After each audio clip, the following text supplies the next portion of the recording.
Ya viene Enfoques.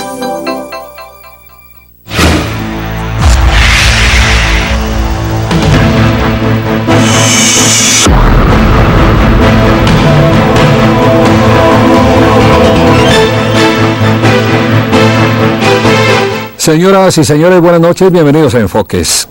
Diana Paola Betancur Loaiza es enfermera profesional egresada de la Universidad de Caldas, especialista en promoción de la salud, en administración en salud, es magíster en enfermería con énfasis en salud familiar, máster en investigación en atención primaria y es estudiante actualmente de doctorado de salud pública de la Universidad de Antioquia. Inició el primer año de doctorado en la Universidad de La Habana, Cuba. Con mayor aprendizaje en el modelo de atención primaria, la experiencia es de 10 años en promoción de salud con equipos de atención primaria y actualmente es docente de salud pública de la Universidad de Caldas desde hace 5 años. Así es, Diana. Así es. Bueno, muchísimas gracias por acompañarnos esta noche. Muchas gracias a ti. Es que esta dama, amables televidentes, se metió en un tema que desde la mirada tradicional uno diría se sale un poco del objetivo de su profesión como tal y la salud. Mirada tradicional estoy diciendo, aquí vamos a darnos cuenta que no es así. Y empieza con unos linderos que tienen que ver con antropología, con sociología, con desarrollo familiar, con lo social. En una investigación, un proyecto que tiene de vigencia 20 meses, se puso a estudiar cómo lograr la comprensión de la crianza en población desplazada y destechada en Bello, Antioquia. Esto en la vereda Granizal, un trabajo que comenzó en el 2014 y que se extenderá hasta el 2016. Este trabajo tiene el apoyo de la Universidad de Antioquia y de la Universidad de Caldas.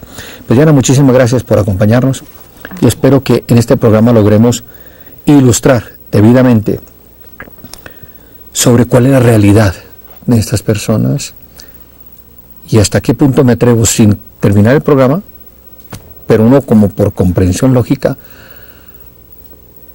a entender,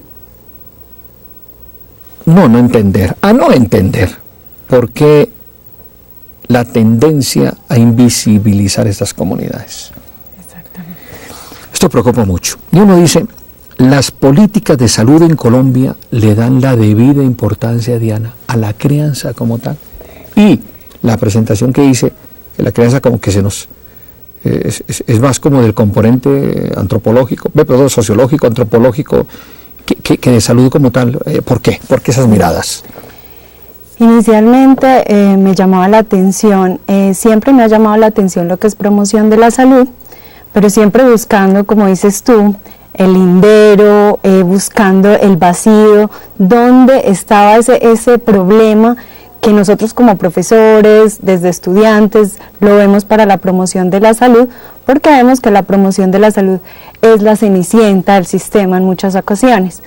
De ahí que con ese deseo de buscar la integralidad y de mirar dónde podía trabajar, empecé a mirar, a interesarme por los asuntos de la crianza, orientada obviamente por la Universidad de Antioquia, por docentes del doctorado que me han ayudado en esta mirada que siempre había querido trabajar desde que fui a la Universidad de La Habana, con ese deseo de trabajar con atención primaria, con salud familiar, con los equipos, y encuentro en la crianza ese aspecto, ese asunto importante y relevante para mí y para el grupo de investigación.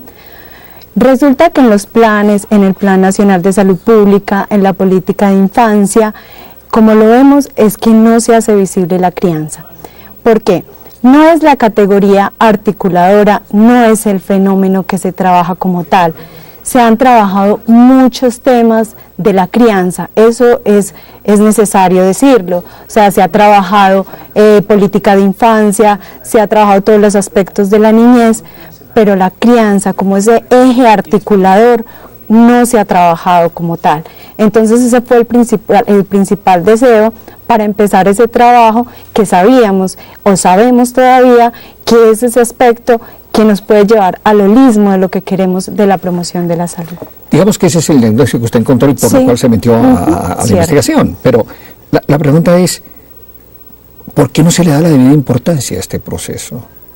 No se le da la importancia porque todavía no tenemos esa cultura, en salud sobre todo, no sabemos todavía, tenemos, como tú decías, esa visión tradicional de la salud como la ausencia de la enfermedad. Entonces las políticas y programas lo han trabajado desde las alteraciones. Entonces cuando trabajamos lo que es niñez desde la salud, nos regimos por la resolución 412, y la resolución 412 siempre nos lleva a buscar las alteraciones de crecimiento y desarrollo, el control de crecimiento y desarrollo, pero no nos lleva hacia asuntos de la vida, hacia asuntos de la salud, y la salud vista como reflexión de la vida. Cuando nosotros cambiamos ese concepto de lo que es la salud y no la reducimos a tal como ausencia de la enfermedad, ya podemos abarcar otras dimensiones de la vida humana. Cuando nos llega una mamá con su hijo, no vamos a interesarnos solo por el niño, sino por todo su contexto sociocultural, que es lo que hace que no nos interesemos por la crianza.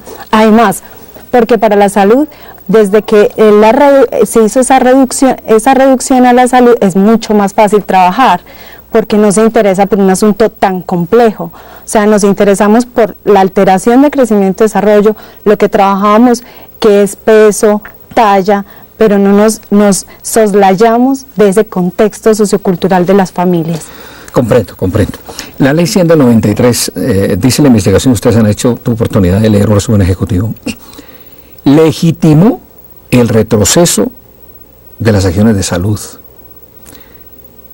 Para el caso de la investigación, ¿cómo afecta la ley 100 específicamente a esa comunidad? Bueno, para la investigación, con la ley 100 se dio mayor peso a la dimensión biomédica. Eso hizo que la investigación tuviera un direccionamiento hacia ese aspecto, y lo comunitario cada vez se fue invisibilizando. A pesar de que con la ley 1122 y posteriormente con la 1438 se retomaron asuntos y la infancia todavía sigue siendo un asunto importante, pues lo comunitario fue invisibilizándose. Entonces, por ende, la investigación y los recursos que se dan a nivel nacional, que para nadie es un secreto, se dirigen a la parte de las ciencias duras, y lo comunitario, lo que nosotros tendemos a trabajar con estas comunidades, que no es solamente la enfermedad, sino el asunto simbólico, lo cultural, pues esto no tiene los recursos que uno quisiera para trabajar con estas comunidades. En resumen, para que terminemos este segmento, Diana Paola, este tema de la crianza tiene mucho que ver con lo cualitativo, y desde esa perspectiva buscar factores que midan es difícil. Cierto. Mientras que otros factores como tasa, peso del desarrollo sí se pueden consignar en cifras y mostrar a organismos internacionales. Cierto. Esa visión es la que nos dejó con una irresponsabilidad que tenemos que asumir en relación con que primeramente el Estado tiene que concebir desde su institucionalidad que la crianza es transversal a todas estas acciones de salud. Exactamente. O sea, no podemos desconocer que los aspectos cuantitativos nos ayudan, pero nosotros tenemos que saberlo y tenemos que comprenderlo, que son herramientas de trabajo, pero no podemos descartar ese enfoque de lo simbólico para ellos, porque lo cuantitativo miden a todas las comunidades de la misma manera. Entonces ahí el tema de la corresponsabilidad, cómo la miden. Desde la Constitución Nacional, todas las políticas hablan de la corresponsabilidad, pero lo que no sabemos o no hemos comprendido es que no podemos poner a todas las familias en el mismo nivel, porque como vemos, estas familias están en situaciones mucho más difíciles que cualquier otra. Nos acompaña, amables televidentes, esta noche en Enfoque Diana Paola Betancur Loaiza, enfermera profesional egresada de la Universidad de Caldas. Y en el segundo segmento vamos a conversar directamente sobre qué encontraron en la vereda Granizal de Bello, Antioquia, sobre la situación de la crianza en la población desplazada y destechada que está allí asentada y cuyo número de personas es cercano a los 15.000. Regresamos.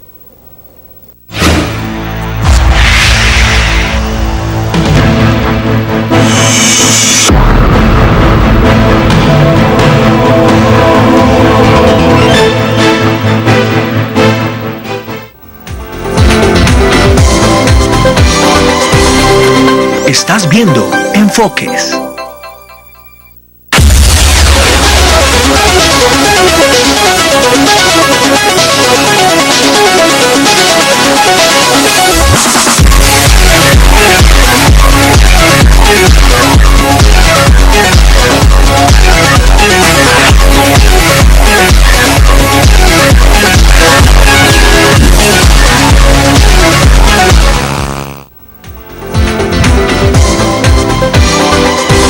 Continúas viendo Enfoques.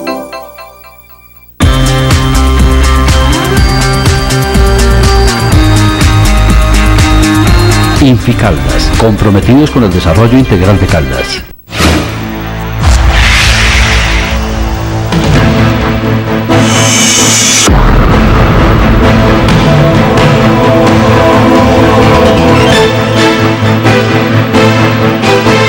Diana, ustedes llegan allá y ¿qué encuentran? ¿Qué tipo de hogares hay allá? O sea, me imagino que hay algunos de madres cabeza de hogar, disfuncionales, unos son los de la abuela con los nietos, porque desaparecieron los padres. Yo creo que hay un caos terrible. Sí, te cuento pues que yo he trabajado con comunidades en pobreza, en el municipio de Villa María he trabajado las investigaciones. Quise aprender de Antioquia y por eso el motivo de haberla hecho allá, porque ya hay un equipo de atención primaria allá y la investigación está anclada a ese equipo de atención primaria, lo que me ha permitido aprender mucho de ese modelo para implementarlo, pero además implementarlo conociendo el contexto de cada localidad donde uno quiera implementarlo.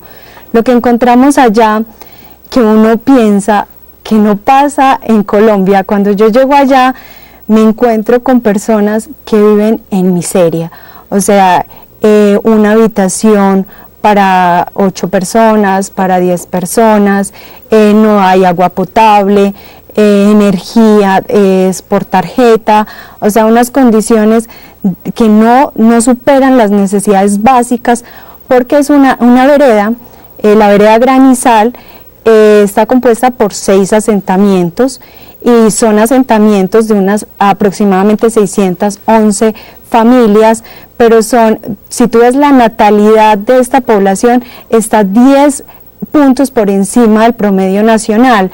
Entonces, lo que uno ve en esas situaciones son condiciones muy precarias, muy difíciles. Cuando tú eres padre, la crianza per se es una situación compleja, incluso compleja con tus hijos. No es lo mismo la crianza de tu primer hijo que la del segundo, pero si la crianza es compleja como tal, imagínate en esas condiciones donde el día a día de estas personas se convierte en la subsistencia. O sea, no hay otro motivo para estas personas que no sea la subsistencia, porque tienen que mirar cómo van a dar alimento a sus hijos el día a día.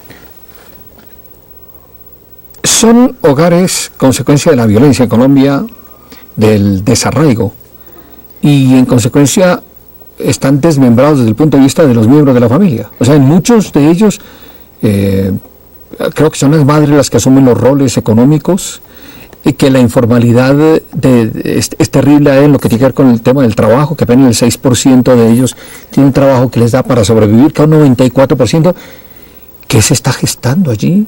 ¿Y hasta qué punto en otras partes del país? Bueno, en la vereda como tal hay 2 tipos de poblaciones, unas desplazados y otras destechados. Unos desplazados por todo el conflicto armado que vivimos y los otros destechados porque no encuentran la misma pobreza, los lleva a trasladarse hacia ese sitio, porque ahí encuentran al menos un territorio para vivir, lo que no encuentran en otro lugar.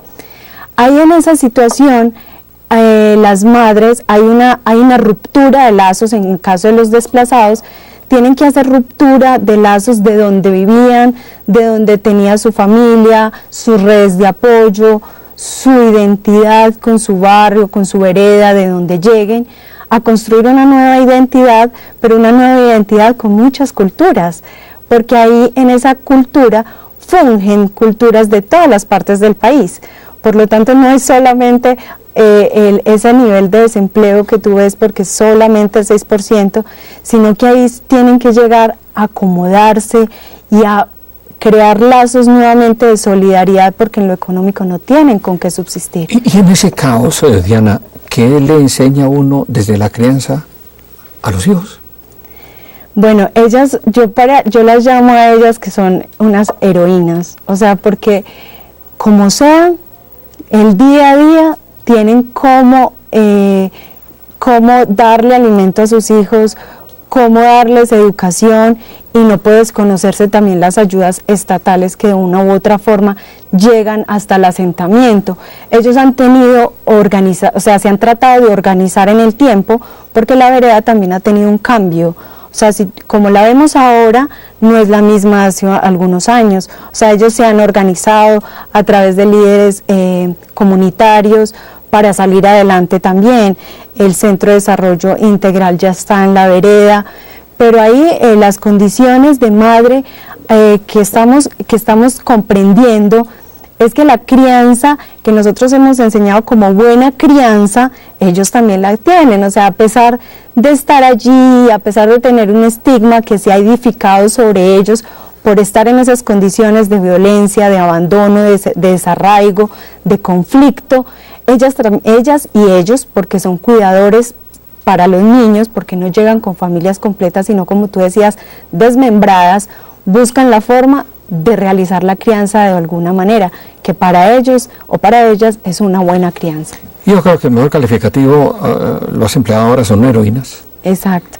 ¿Cómo es que unas madres, unas abuelas, unos tutores de los niños logran infundir valores de crianza en un escenario donde el Estado es tan precario que uno diría prácticamente que no existe?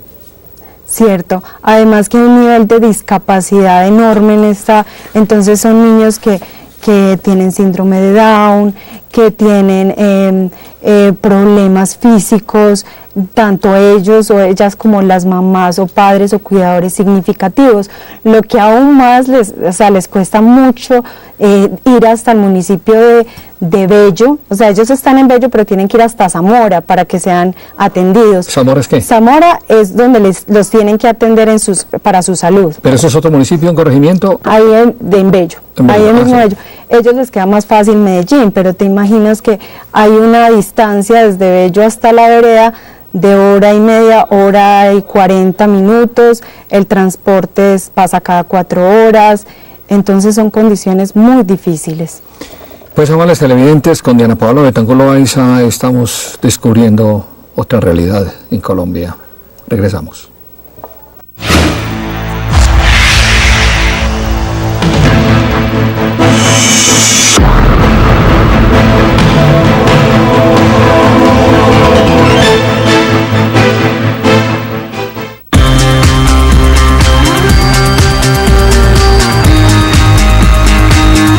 Inficaldas, comprometidos con el desarrollo integral de Caldas.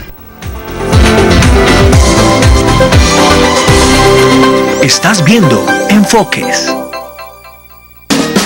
Imagínate que toda tu suerte tiene un lugar a donde ir. Y no es uno solo, son muchos. Imagínate ganando en máquinas de azar, ruleta electrónica, bingo y en cada una todas las emociones. En Aladino tendrás seguridad, comodidad y excelente atención. En Aladino la imaginación es única. Aladino, salas de juego. En Mundo Mujer, el Banco de la Comunidad, evolucionamos para ofrecer más servicios, créditos para lo que necesite y ahora nuestros nuevos productos de ahorro. Contáctenos en nuestra red de oficinas en la web www.bmm.com.co o en la línea gratuita 018-910-666. Comerciales regionales del café. Red Cafetera de Medios, la mejor vitrina comercial del Triángulo del Café. Viña del Mar, Videobar Retro. Llegó al pleno corazón de la zona rosa, El Cable, Viña del Mar, con los mejores videos de la música de los años 70, 80 y 90. Camilo Sesto, Ricardo Arjona, Tormenta, Maná, Miguel Bosé y muchos más. Viña del Mar, Videobar Retro. Visítenos en El Cable. Descubra el palpitante encanto de los mejores productos de la naturaleza en el Centro Galerías Plaza de Mercado Manizales. Ingrese al pabellón y disfrute de una excelente atención, seguridad e insuperable calidad de nuestros productos. Llévese también lo mejor de nuestra gente amable y cordial. Centro Galería Plaza de Mercado Manizales. Madeco. Cuando piense en pisos, piense en Madeco. Cuando piense en decks, piense en Madeco. Madeco, maderas finas y exóticas como Zapán, Granadillo y Almendra. Madeco, una empresa con mucha madera. Oncólogos del Occidente. Somos una empresa que evoluciona con calidad por el bienestar de nuestros usuarios. Contamos con la mejor tecnología mundial para el tratamiento del cáncer. Oncólogos del Occidente. Ciencia y tecnología con humanidad.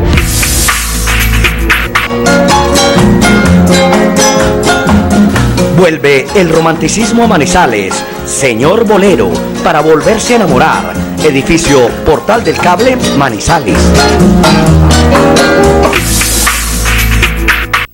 Los mejores huevos tienen nombre propio. Huevos Avical. Los huevos más grandes, más frescos y de más calidad. Los huevos Avical son una excelente fuente de proteínas. Exíjalo siempre.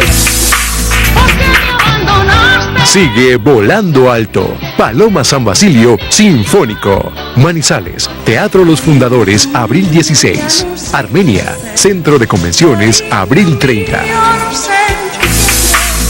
Supermuebles le trae puerta fácil para alcoba o baño, chapa, más marco, más instalación por solo 165,000 pesos. Colores Wenge, cedro o natural. Supermuebles, teléfono 882-2863.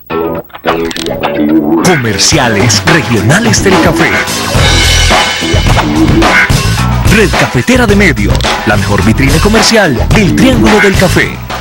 En Mundo Mujer, el Banco de la Comunidad, evolucionamos para ofrecer más servicios, créditos para lo que necesite y ahora nuestros nuevos productos de ahorro. Contáctenos en nuestra red de oficinas en la web www.bmm.com.co o en la línea gratuita 018-910-666.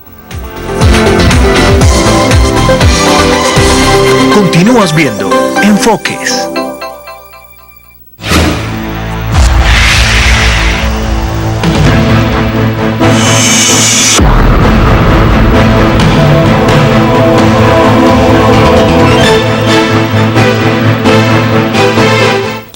Diana, en nuestro entorno muestramos las guarderías para complementar la crianza. ¿Hay posibilidades de eso? Sí, claro, hasta allá están las ayudas estatales, lo que antes conocíamos como hogares comunitarios, sí. Hasta allá llegaron. ¿Qué pasó? Con las políticas estatales se creó y se edificó el Centro de Desarrollo Integral, que es el CDI. No podemos negar tampoco la ayuda que le presta a estas familias, atendiendo a sus hijos, cuidándolos, educándolos en unas jornadas amplias, ¿cierto? Pero eso lleva a la institucionalización. Entonces, ese concepto de crianza desde lo colectivo se ha perdido mucho en esa vereda. O sea, antes cuando estaban los hogares comunitarios nos colaborábamos, nos ayudábamos, pero entonces de alguna manera este modelo va creando unos lazos, aún va creando como ese egoísmo muchas veces que ellas llaman entre ellas, o sea, o ellos, cada uno lleva a su niño al CDI y pare de contar, mientras que con los hogares comunitarios había esos lazos de solidaridad. No estoy diciendo que no sea bueno el CDI, al contrario, es un centro que está muy bien dotado y que tal que no. Pero de alguna manera nosotros con la investigación eso es lo que queremos, fortalecer esa crianza colectiva, de modo que cuando el CDI no esté porque están en vacaciones o los fines de semana, las mamás de alguna manera tengan cómo proveerle lo que necesitan los niños y las niñas. Diana, estamos reinventándonos. Esa modalidad ya la tienen los indígenas nuestros. Sí, cierto. Y les funciona. Solidaridad. Y los hemos mirado con displicencia. atrasados, y es lo que estamos invocando ahora con esta experiencia. Incluso lo que nosotros planteamos es que esa misma crianza, que nosotros la hemos reducido a que es solo cuidado y educación de los niños y las niñas, no es solo eso. O sea, la crianza, como nosotros la vemos, es un asunto que es ontológico, que es histórico y que es sociocultural. ¿Por qué? Porque nosotros, desde el modelo biomédico, le hemos impuesto a los cuidadores significativos, que llamo cuidadores padres, madres, abuelas o abuelos, esa modalidad de crianza buena que hemos traído del concepto occidental, de qué es crianza buena, pero en lo ontológico es el respeto por la crianza, porque tú decías, de alguna manera ellos buscan los recursos para infundir valores, para darles la subsistencia. Entonces, eso ontológico es respetar ese ser de la crianza, de cómo ellos tienen un saber popular, y eso hay que respetarlo, y nosotros lo que hemos hecho es una imposición, una violencia simbólica. Lo histórico, porque la crianza se ha movido a través de la configuración de la familia a través del tiempo, que ha tenido muchos cambios, con muchas dinámicas, y lo sociocultural, lo que queremos rescatar es que la crianza no es del ámbito privado. La crianza sobrepasa esas fronteras de lo privado, porque sobrepasa lo doméstico, porque es asunto no solo de la familia, sino un asunto de sociedad, un asunto estatal que nos compete a todos, porque hay que volver al asunto del sujeto. O sea, ese sujeto que está en crianza, que es el niño o la niña, es el sujeto no solo para la familia, sino el sujeto para la sociedad. ¿Cuál es el escenario futuro para estas comunidades?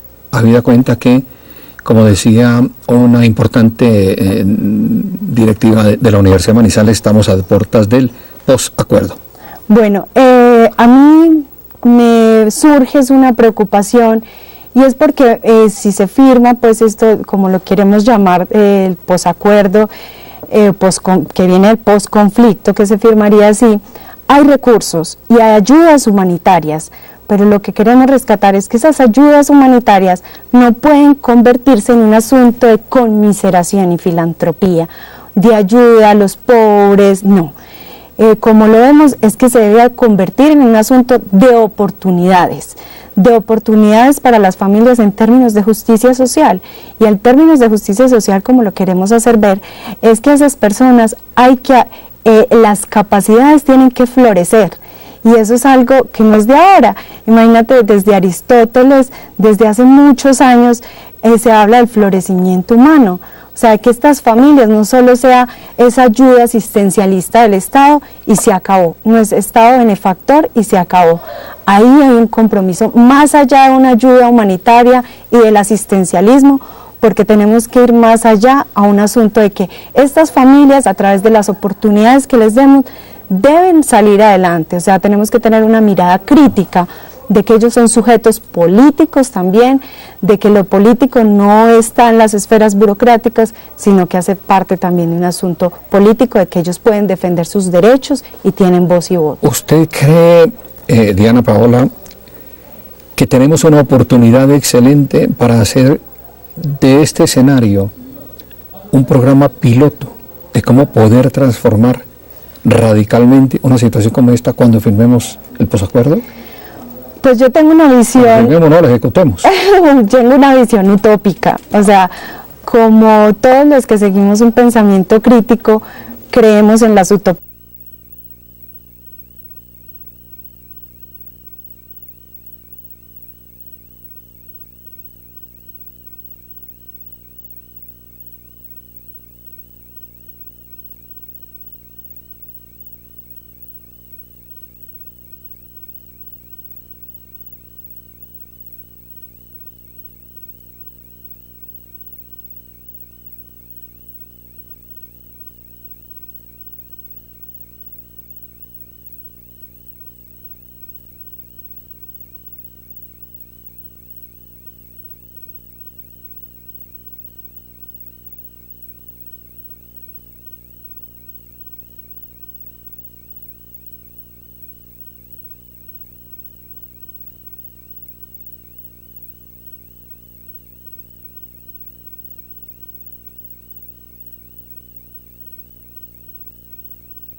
Amigos de Telecafé, aquí estoy, soy José Miguel Sánchez y quiero invitarlos este viernes y todos los viernes, luego de las 10:30 de la noche, en nuestro nuevo horario, a la Noche Rockstar. Rockstar Retro Telecafé.